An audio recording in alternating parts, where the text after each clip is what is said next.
total insight into all. You understood? We have explained what insight means, not the insight of remembrance, not the insight of knowledge, time, and action. I wonder if you're thought about this. I'm afraid you're not. Please don't meditate now. Don't go off into kind of this is very, very serious because it affects your life. And we say it is possible to empty this content completely. The essence of this content is thought which has put together the me.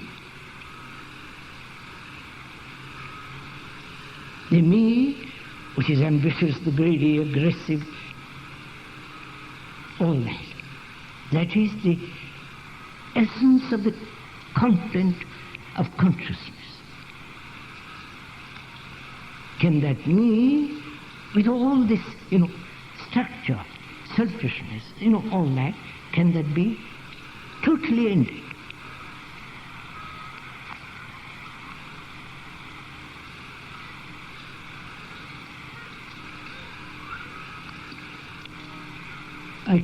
The speaker can say yes, it can be ended.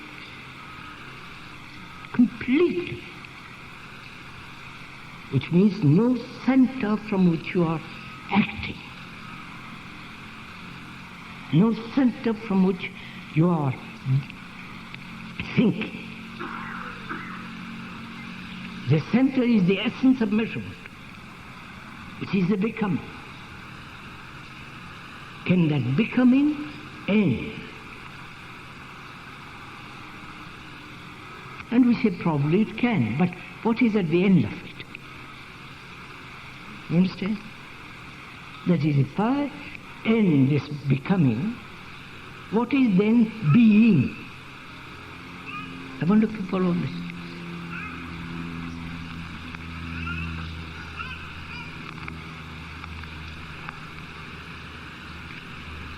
First of all, find out for your oneself if this becoming can end.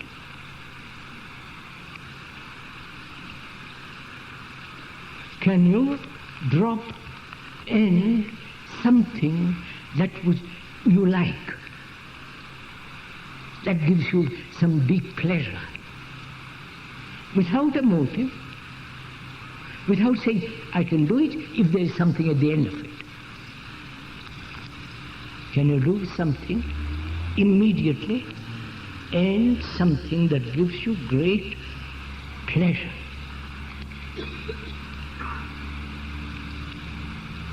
See how difficult this is? Like a man who smokes, his body has been poisoned by nicotine. And then when he ends, the body is craving for it.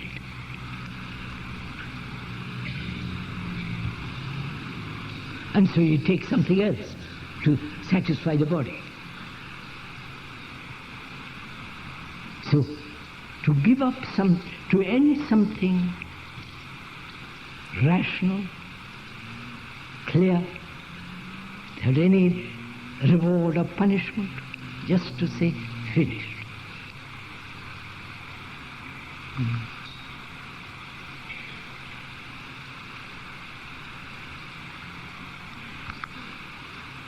Selfishness hides in many, many ways. Seeking truth, social service, surrendering oneself to something, to a person, to an idea, to a concept. It also hides itself in social work, in devotion to nationalism. to God. Right? One must be so astonishingly aware of all this. And that requires energy. And that energy is now being wasted in conflict, in fear, in sorrow, in all the travails of life.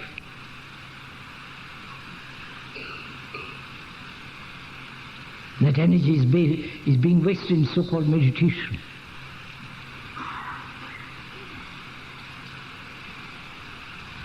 And this requires enormous energy.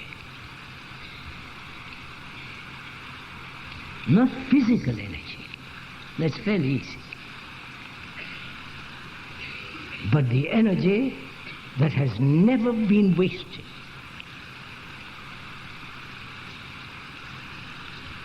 Then can go.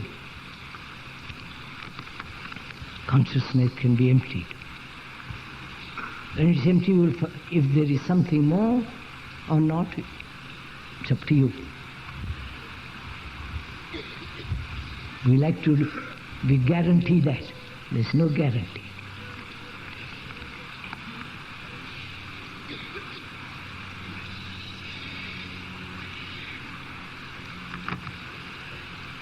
Why is it that almost all human beings, apart from their talents and capacities, are mediocre? Including Beethoven, Mozart, and Bach, and all the rest of them. I know I'm mediocre.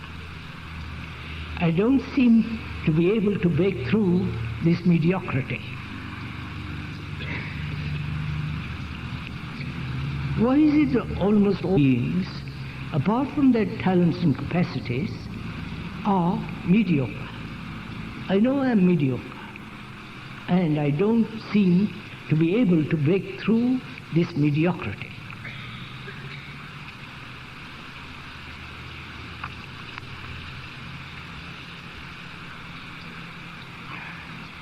First of all, are we aware that we're mediocre?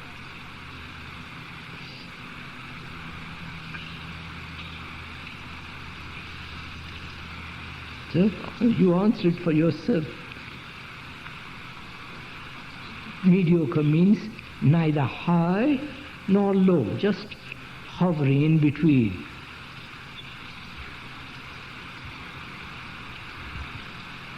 The great painters, the great musicians, the great architects, they've got extraordinary capacities and talents.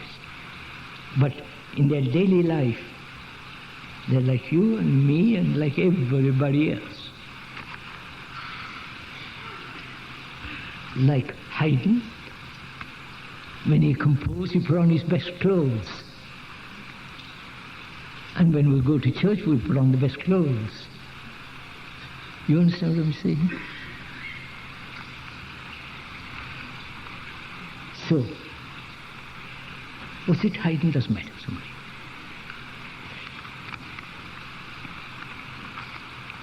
If I am aware that I'm mediocre, just a minute, going too slowly with me, please, let's share it. If I am aware I'm mediocre, what does that mean? I'm neither hot nor cold, right? Neither passionate, I may be lustful. And I cool off. I may have great talent. Writer, painter, sculptor, musician, teacher. Those are all outward dress, outward show of inward poverty.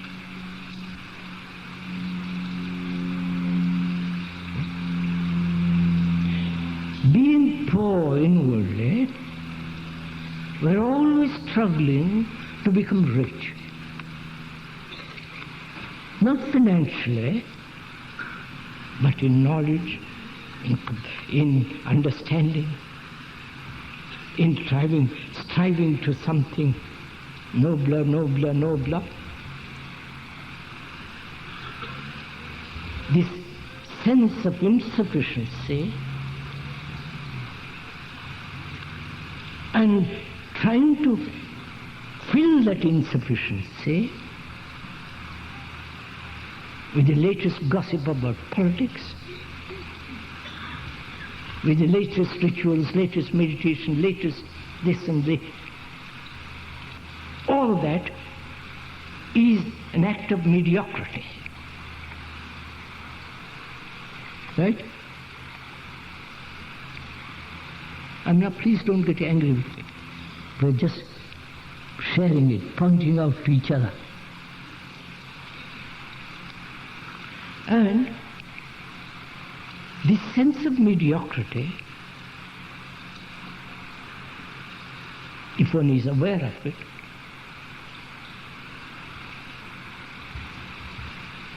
shows itself in outward respectability.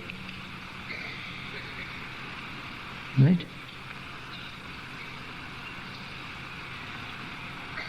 Or the revolt against the mediocrity. The hippies, the long hair, the unshaved, the latest fallouts. It is the same movement, you understand? I can join a community, a commune, because inwardly there's nothing in me, and by joining I become important. There's something, there's an action. So even one is aware of this mediocrity, which is this utter sense of insufficiency,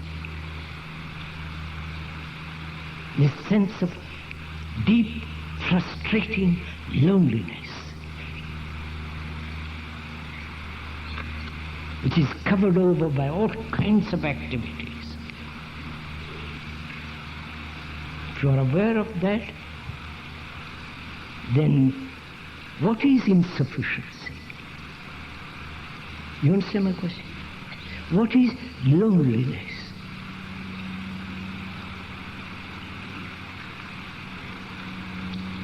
How do you measure this insufficiency? The moment you measure, you are insufficient. I wonder if you capture it.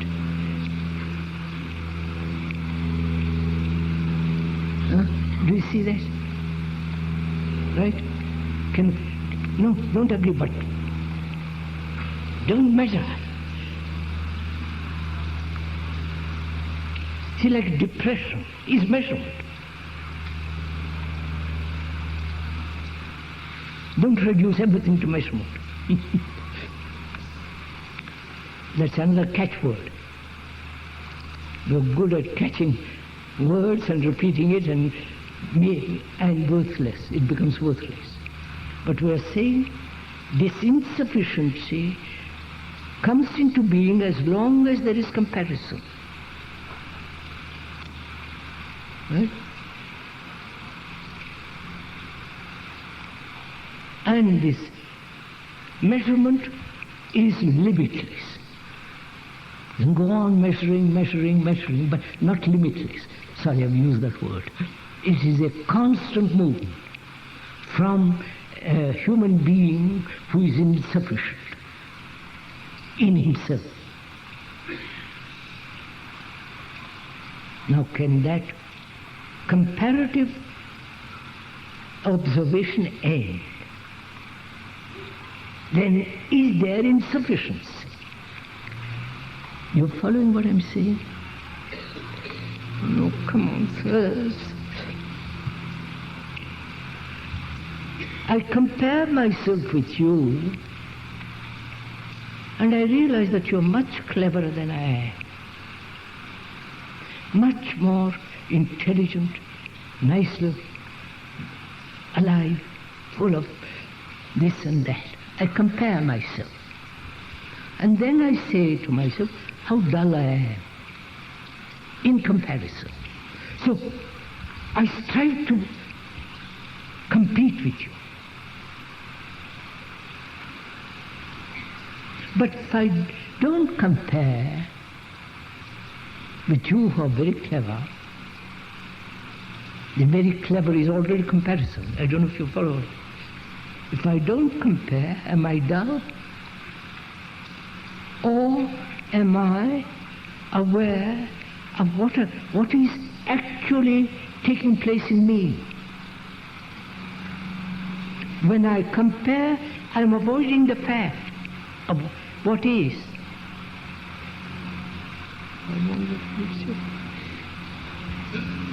Is this too much of a thing for a morning? Perhaps for some of you it is. So, this mediocrity that all of us seem to have can be broken through when there is no sense of comparison measurement. You understand? It gives you an immense freedom. Where there is freedom, there is no mediocrity.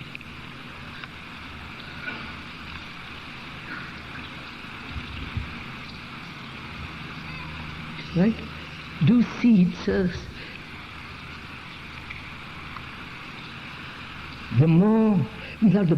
where there's complete psychological freedom, there's no sense of mediocrity. You follow? You're out of that class altogether.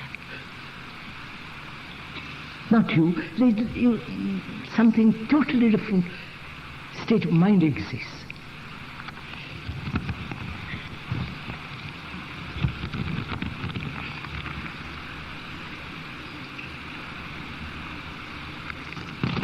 Attachment brings about a kind of emotional exchange, a human warmth. This seems a fundamental need. Detachment produces coldness, lack of affection, a break in relationship. It can also deeply hurt others. Something seems to be wrong with this approach. What do you say?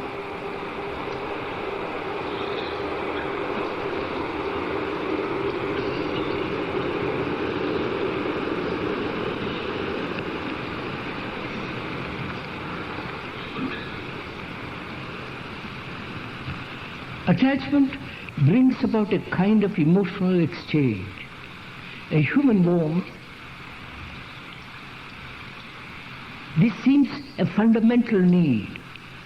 Detachment produces coldness, lack of affection, a break in relationship. It can also deeply hurt others. Something seems to be wrong with this approach. What do you say? I don't have to say anything.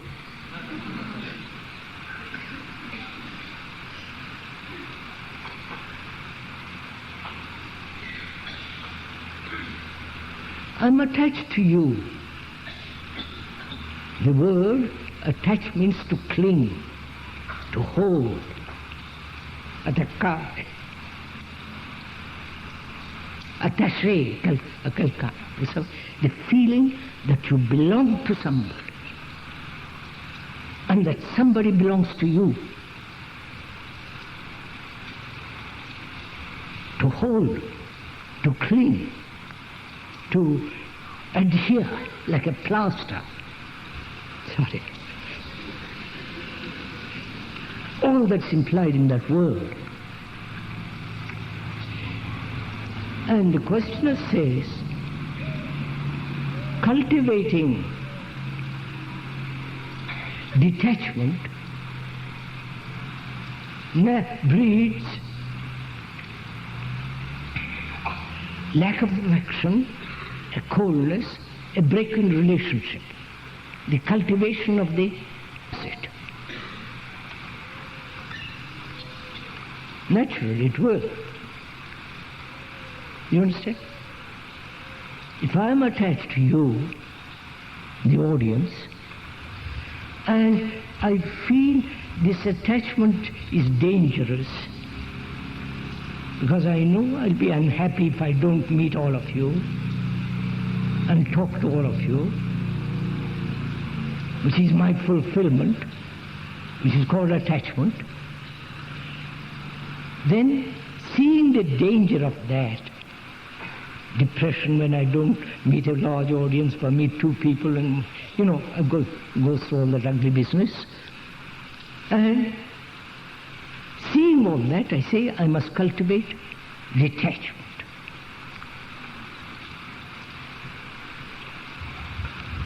So I must break from you. I must break my relationship if I have a wife or a husband or a girl or boy or whatever it is. So I gradually withdraw. And in this process of isolation, I hurt others. Right? I hurt my wife or my father. I hurt lots of people and so on. Now, is there, please listen, is there an opposite to attachment?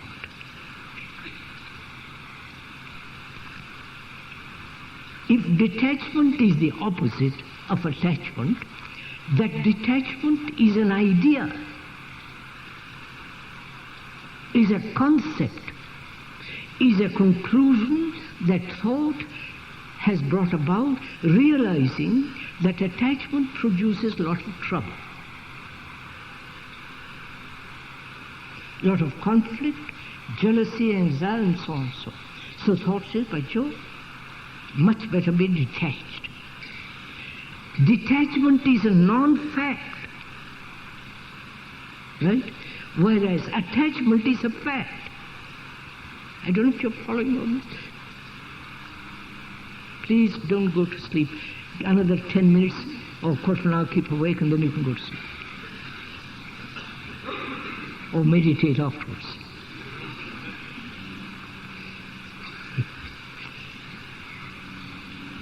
Look, the speaker has done this, not attached to a thing. The house, the audience, the books, the speaking, people. He'd been like that from childhood. So he's a freak, biological freak. So leave him alone. But we can see clearly that the fact and that which is not, right? That which, when attachment is there, to cultivate detachment is a movement towards illusion. And in that illusion, you become cold, because that's illusion, it is a reality. You become cold, hard, bitter, isolated, without any sense of affection. That's what we're all doing. We're all living in non-fact. So, can you face the fact that you are attached? It's not only to a person, to an idea, to a belief, to your own experiences, which is much more dangerous. Your own experience gives you such sense of, excitement, sense of being alive. So, are we aware that we are attached to something or other? And you may be attached to a furniture, a piece of furniture. It's old, polished, well kept, 15th century. and is immensely valuable, and you are attached to it. See what happens. When you are attached to a piece of furniture, you are that furniture. Right? Yes, sir. Go into it. So, if one is aware that one is attached and see all the consequences of that attachment, anxiety, lack of freedom, jealousy, anger, hatred, follow the whole consequences of human attachment to something or other. In that attachment to something, there is safety. There is a sense of stability, a sense of being guarded, protected. And where there is being possessed and possessor and the possessed, there must be jealousy, anxiety, fear, all the rest. Now, do you see the consequences of all that? Not the description of it, but the actuality of it.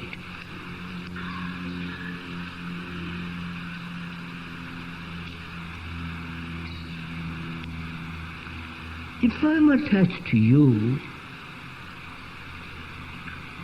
and that attachment takes place out of my loneliness, and that attachment and that loneliness says, I love you, do you understand? I feel a communication, because you are also in the same position. Right? Two people clinging to each other out of their loneliness, out of their depression, out of their unhappiness, out of their, all the rest of it. So what happens? I am clinging not to you, but to the idea. You follow? You understand what I'm saying? So I'm clinging to something which will help me to escape from myself. Right? Right, sirs? Don't agree with me, just observe it. You're attached to your experience. An incident which has given you great excitement,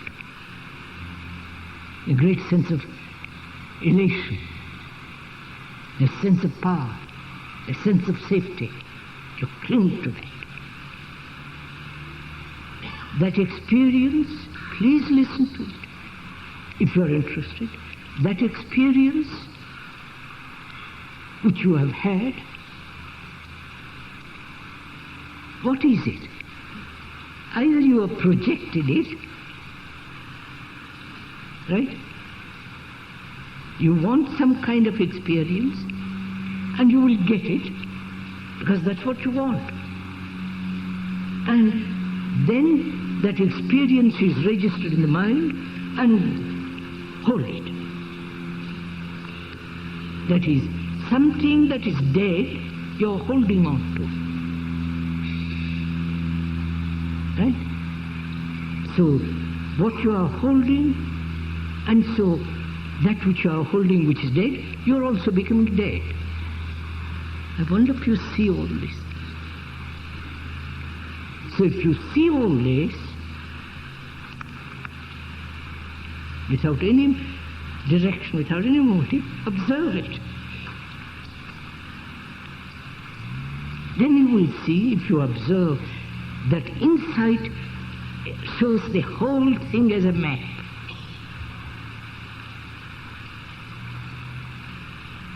When once there is the insight, the thing disappears completely. You're not attached. You have been attached to this and let go, and you are attached to something else. Attachment is the ending of attachment. Are there different paths to truth? The speaker has said 60 years ago, truth is a pathless land.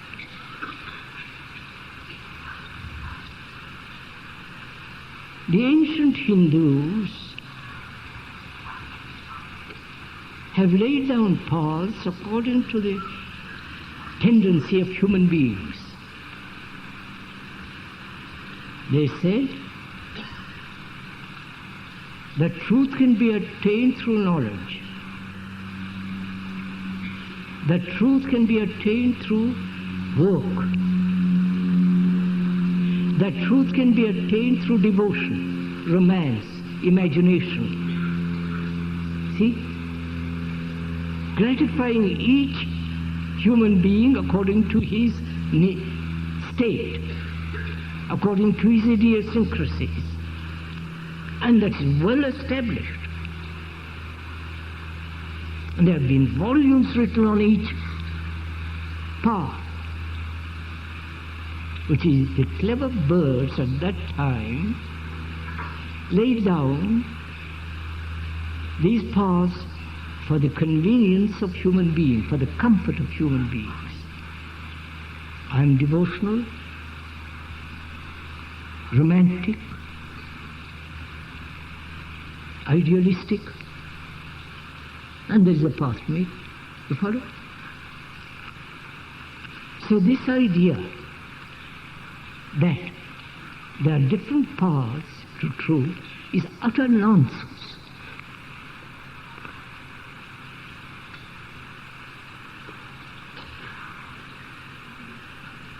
Follow the idea, the path leading to a point.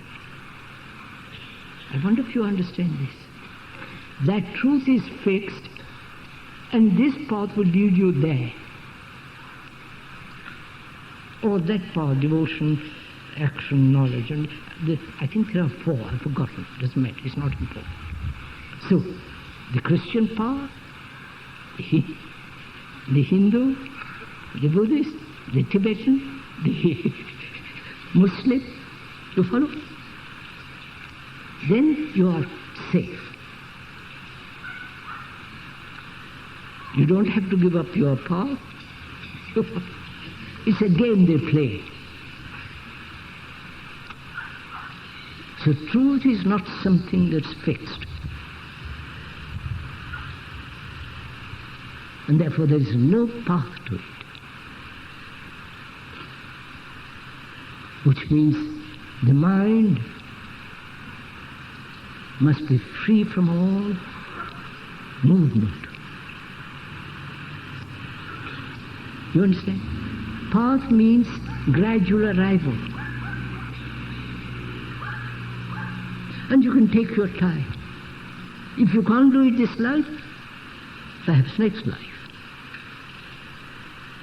If you want to do it quicker, go to somebody who will help you. But it's still the movement of walking, striving, moving towards an idea. And when you see the falseness of it, it's really utterly false that there is your way and my way.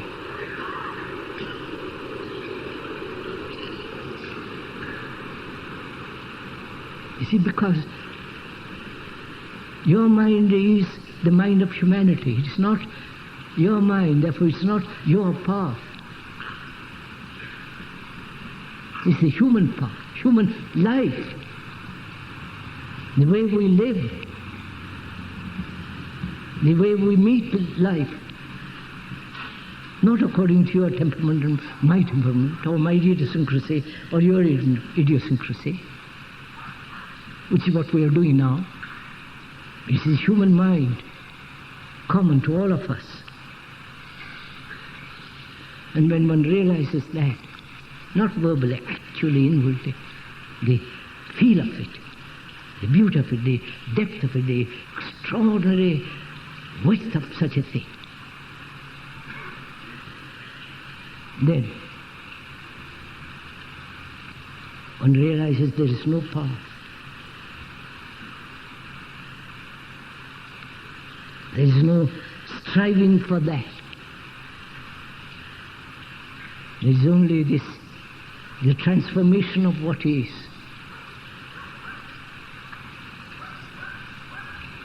The transformation of hate, jealousy, fear, sorrow, all the travail of our daily human existence.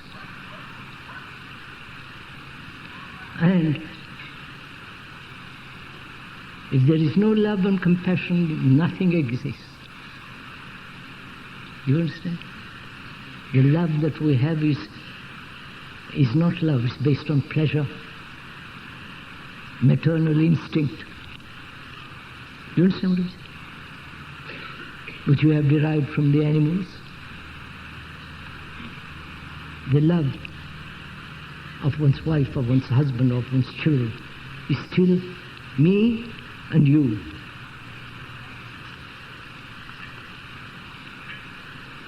And with that love and compassion goes intelligence. Without this, do what you will never have that thing.